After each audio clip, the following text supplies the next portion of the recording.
Hi everyone, welcome to Highly Allocated Problems. My name's Jeff, and today we are in Cowboy Country. That's right, we're in Pinedale, Wyoming, and this is Cowboy Country Distilling, a small craft distillery that is doing a lot of crazy things. They have some really good whiskeys, bourbons, gins, vodkas, and liqueurs that honestly, they need to hit a little bit more recognition for. They're doing some really great things.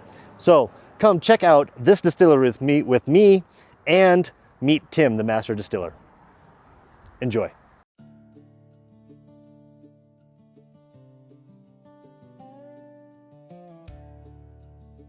Hello, I'm Tim Trice. I'm the master distiller with Cowboy Country Distilling in Pinedale, Wyoming. Well, welcome to 7,000 feet. Little distillery, let me tell you the story behind it. The reason why the distillery is here, there's a spring and location with the best water I've ever found. The pH of the water is 7.00163. We have less than 5 parts per million dissolved solids, no iron, no salts. Best water I found, 574 water samples in 4 states. It was artesian, and bought the property, started construction in 13, started distilling in 15, opened to the market in 18.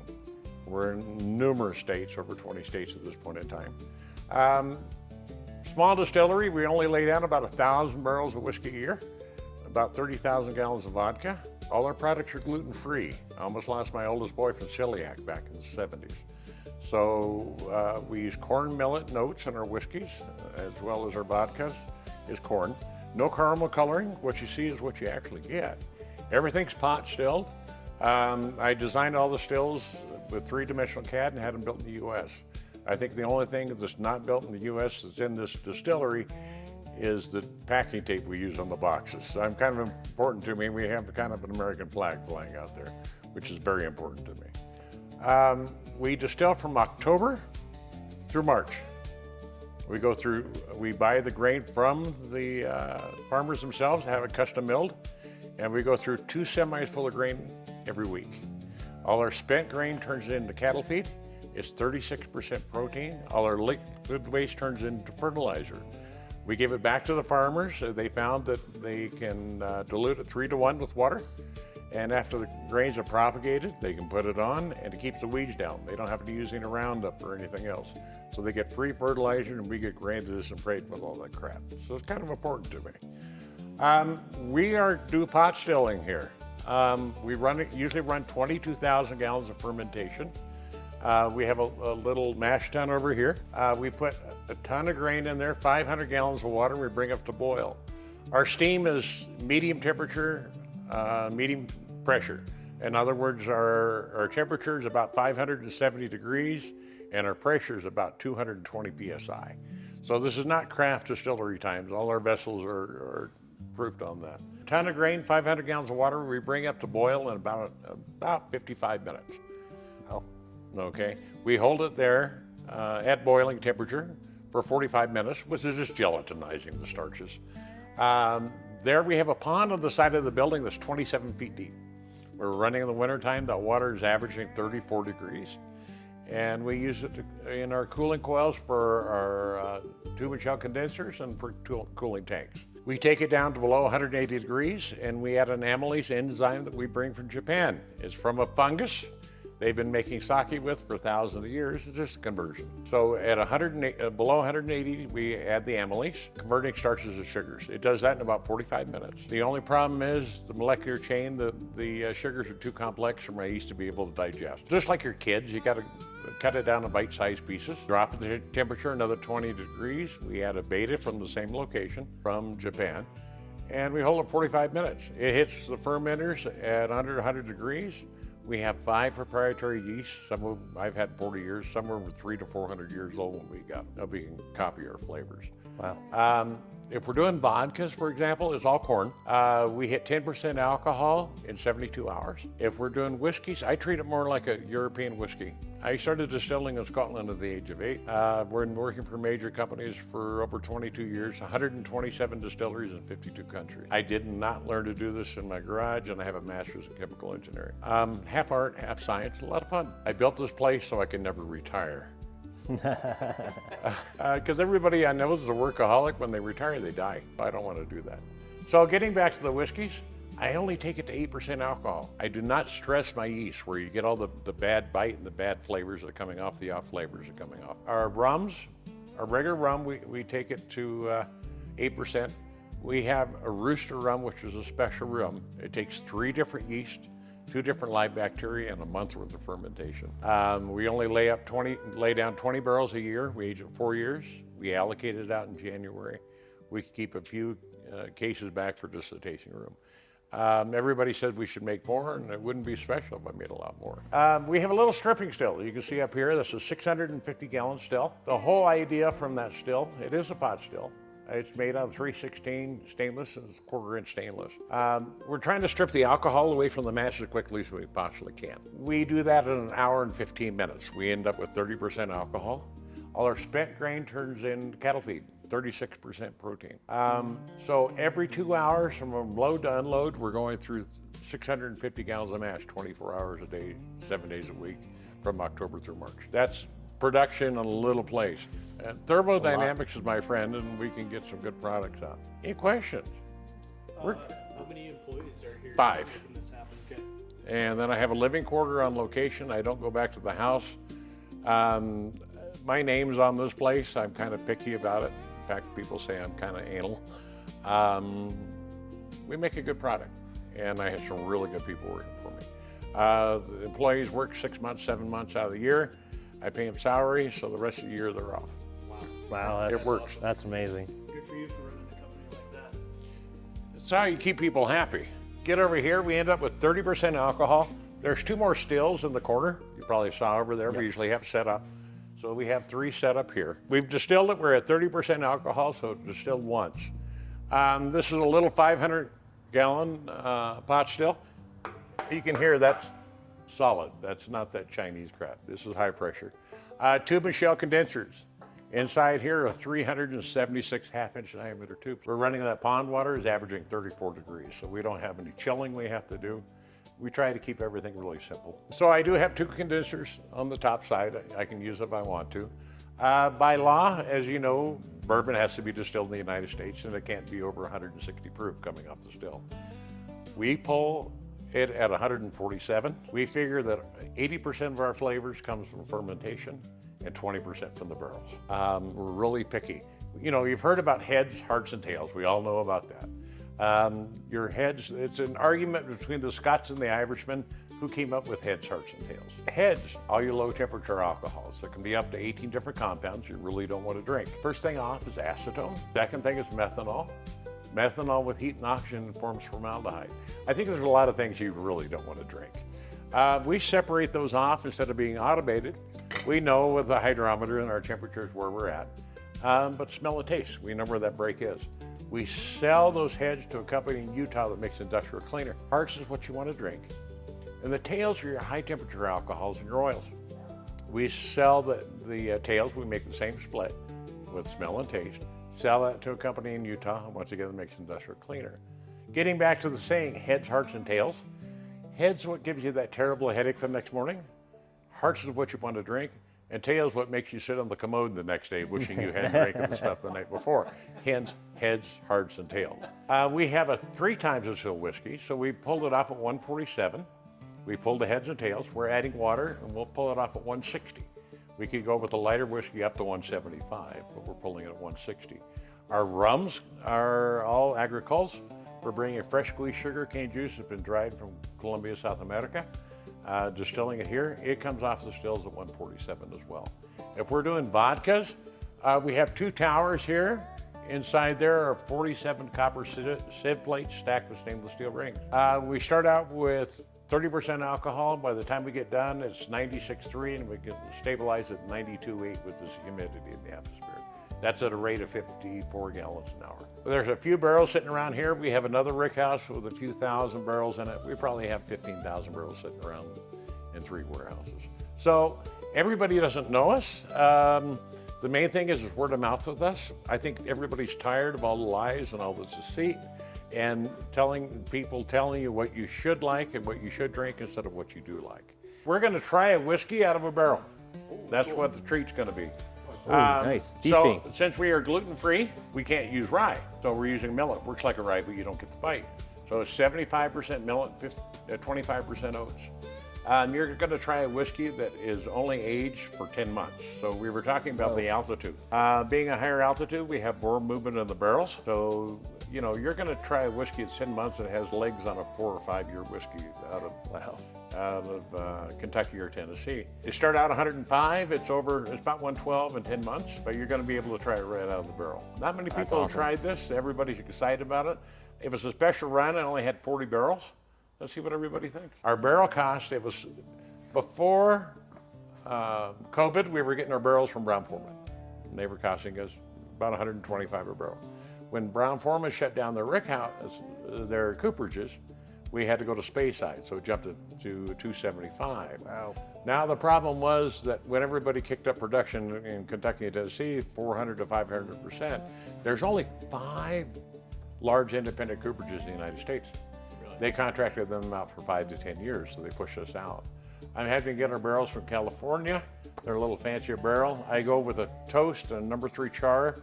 Our price is $605 a barrel plus shipping. Wow. So when you lay down 1,000 barrels, that adds up in a hell of a hurry. I'll make sure Millie gets a good shot. Look at Millie. Yours is bigger. No, I'm just going to put it in here so I can pour it in all the glasses. You know, I'm old. I have a hard enough time running a straw. So you said this is 10 months. 10 months. And this is your bourbon? No, this is 70, whiskey. This would be considered a straight whiskey because Okay. it's 75% millet and 25% Okay. oats. Since we are gluten-free, what the hell am I going to do? Yeah. But what you're going to do is you're going to be getting the fullness of a rye, but the smoothness of one of my whiskeys. Okay. You don't get that hitch in your throat like most ryes have, and there's about 112. That's got some color for 10 months. Yep. Wow. This is a short barrel. Did you call that thing you're using right there a straw? It's a spirit thief or a copper thief. Okay, thief. Okay, Yep. You can see them. They usually have 2 handles on them. They're really fancy. They're nothing but a giant straw. Okay. Okay, just put your finger on the end. And they have the fancy finger hooks and everything else. That's so you don't drop it in the barrel. Makes sense. You know, they have real fancy ones out there.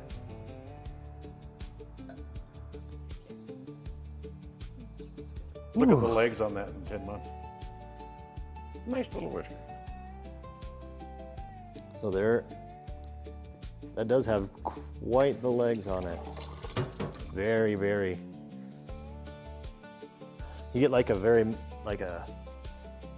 fig note is what I get. Mm-hmm. It's terrific. It's terrific.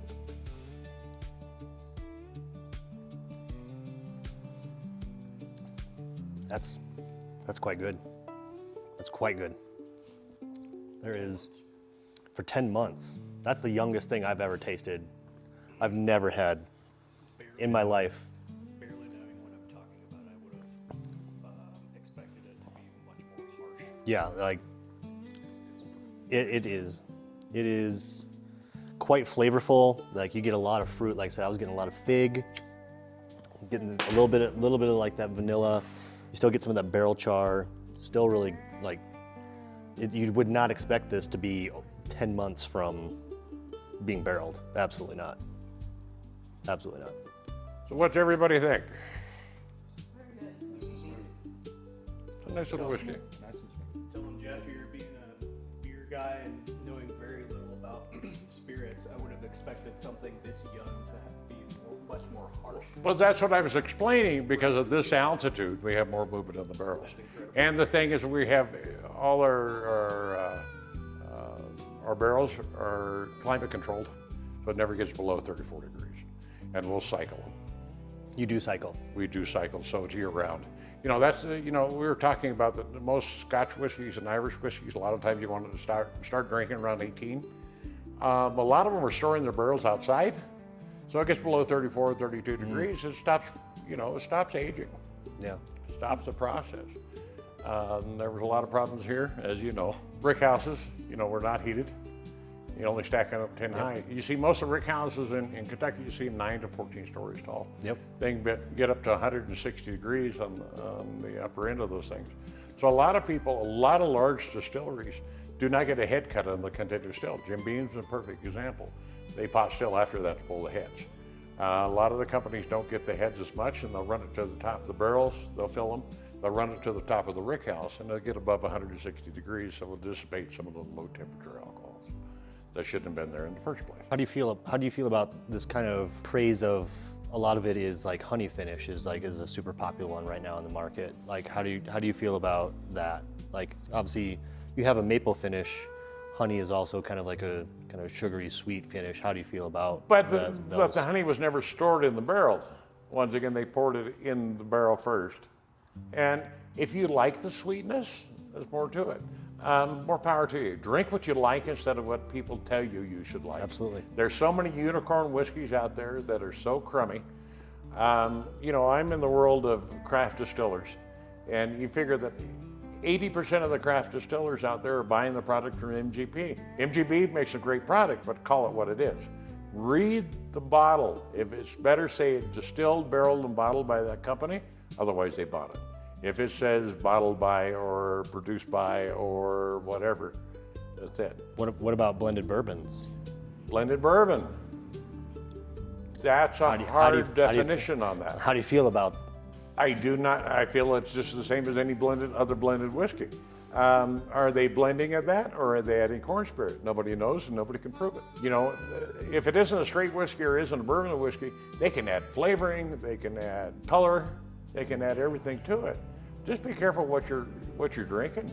Read the label. This is Tim Trice, the master distiller with Cowboy Country Distilling in Pinedale, Wyoming. We're going to go through our different products.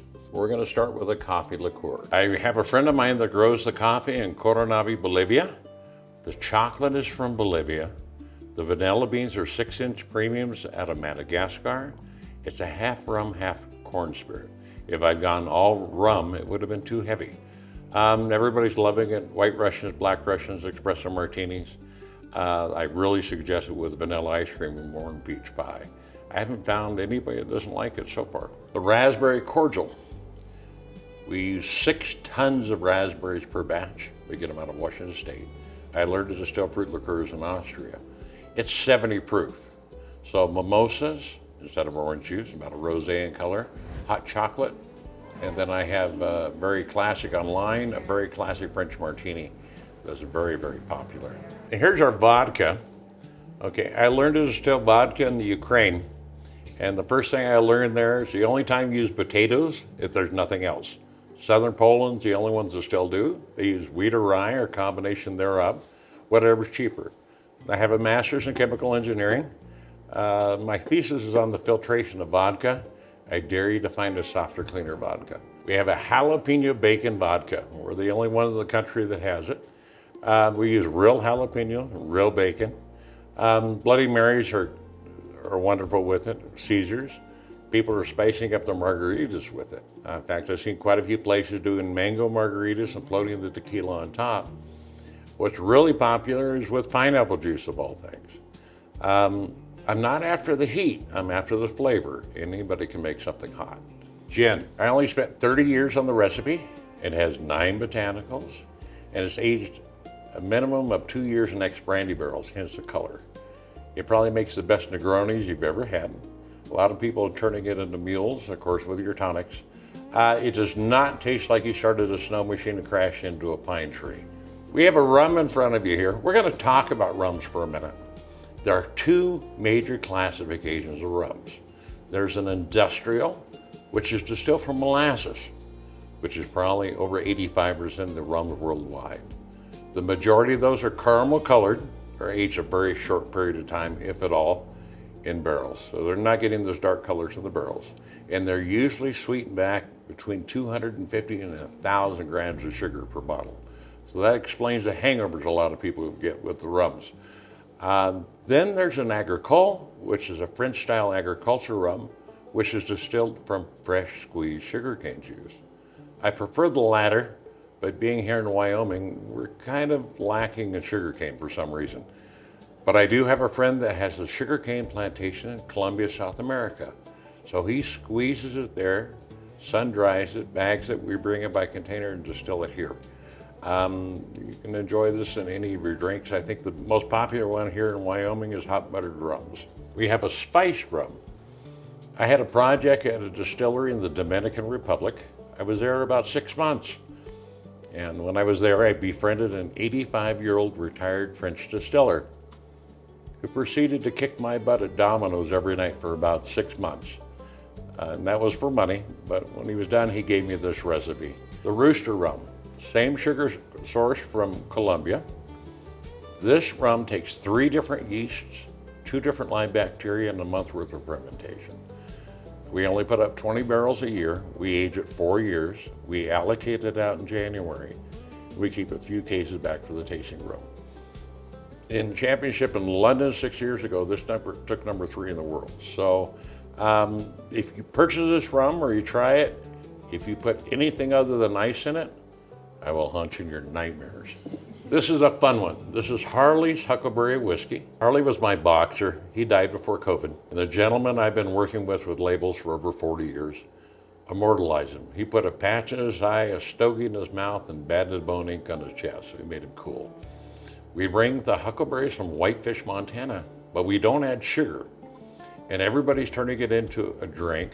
Well, it's actually a press, a huckleberry press, and we call the drink Summer in a Glass. So they're going 1 part of the whiskey, 2 parts ginger ale, 1 part club soda, and a slice of orange. This is our reserve corn whiskey. This has a story behind it. All our products are gluten-free. We actually use corn, millet, and oats from local farmers here in Wyoming. We use no caramel coloring in any of our products. This whiskey is 3 times distilled like an Irish. It's aged in recharred used barrels to a number 3 Char, like an Irish. And when I went to London 6 years ago, we beat Jameson. They scored a 73, 72, they scored a 93. It was kind of fun to beat that. So it's a real light little sipping whiskey, but once again, it's gluten-free. The Reserve Straight. Once again, corn, millet, and oats, 3 times distilled like an Irish. It's aged in recharred used barrels, but a number 4 Char. This is actually a few years older than the Reserve Corn.